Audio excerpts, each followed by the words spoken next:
Welcome to The Road Less Traveled, where I talk about every topic that has ever roamed my mind and has led me to this very moment today. Please join me. Hey, well, you made it this far. Glad to see you're back. There is that part of the journey that no one likes to talk about because it has such a personal resonance to most of us. The part of the journey where people usually leave. I mean, why did they go? Where did they go?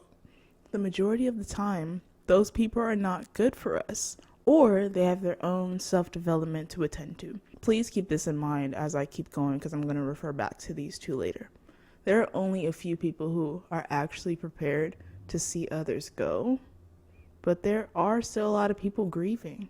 I feel for those people who are broken up from their loved ones and don't know why. I feel for those who just got out of a very interesting breakup and they don't know why either. There is this feeling that the person is supposed to stand by them forever, especially when they're not good for them. So, be prepared to see people leave. If you've been struggling in your life with certain energies and they are tearing you down, then I don't think that there is room for pushback. Take your time to grieve those people, and then they must go. Their journey is not over, but if you attach yourself to them, then they'll always be closer than you think, and you'll never truly live. I mean, why would you want to stay anywhere that doesn't want you around? Why would you stop your own growth for the satisfaction of someone else's feelings? Now, this does not mean you don't care about people who leave your life. It just means that you won't let it control what's necessary for your growth. They have to focus on healing, and you have to focus on what's right in front of you. In these kind of toxic situations, when your health and emotions are at risk, ask yourself if it's safe to let them back in. If you cannot be complete without them, then that requires your own self-discovery. But when you know who you are, it makes the journey so much more fulfilling. The first time someone felt my departure, I was only 14.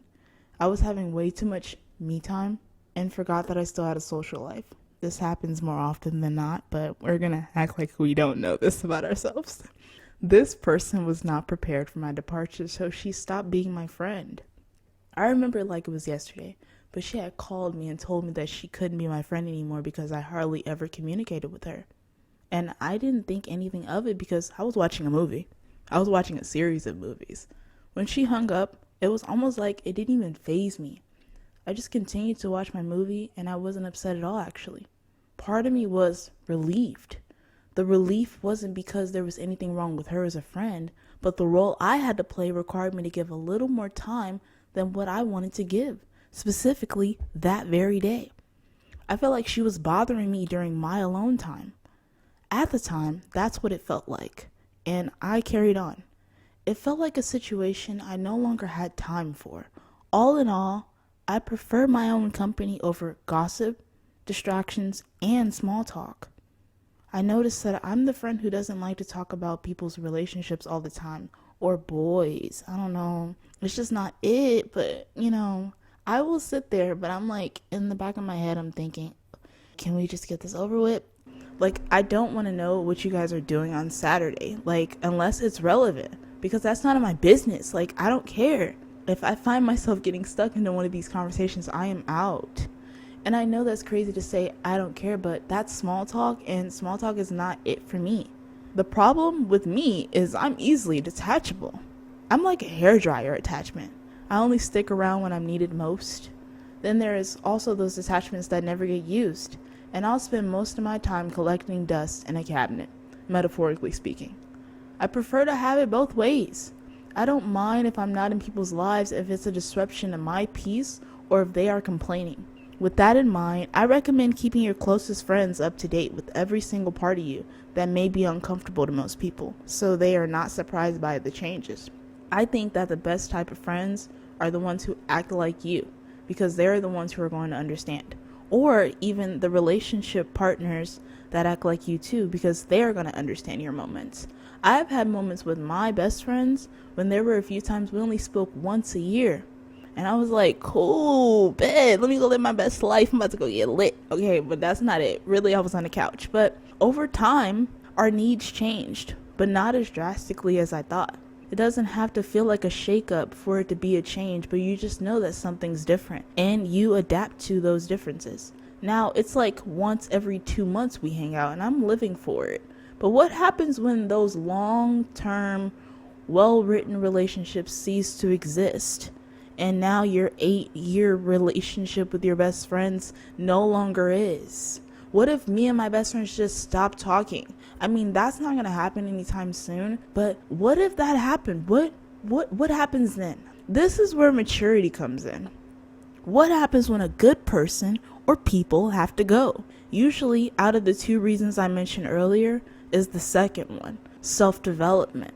Self-development is forever ongoing, and there is a vast majority of people who have not yet discovered whatever they need to discover. A sudden desire to get really focused on your own needs, and it requires a lot of patience from other parties involved. There may be a lack of understanding between those friends or that love partnership, and sometimes that requires a rediscovery of values. How bad do you want to match or mature along with the other person? Although this can get really complicated, it's not really that hard to do. Patience and maturity are required if you really want to see something through. Self-development does not mean that it is not a call to action for you to also self-develop, especially if you're not okay with being disconnected from that person. The movement requires you to level up as well, and I think that is way more exciting than having a tantrum. But like I said, prepare for those who are not meant to come back into your life. The ones you just know deep down, they don't deserve it. They don't deserve your time or your energy. And they can go self-develop forever and you'll be long gone. The ones that intentionally use self-development as a tool to bring you grief, they lack care and do not pay you any mind. They probably used you and did terrible things, and that does not mean that you give up on your journey. Remember, it takes someone willing. So take care of yourselves, and I'll catch you in the next one.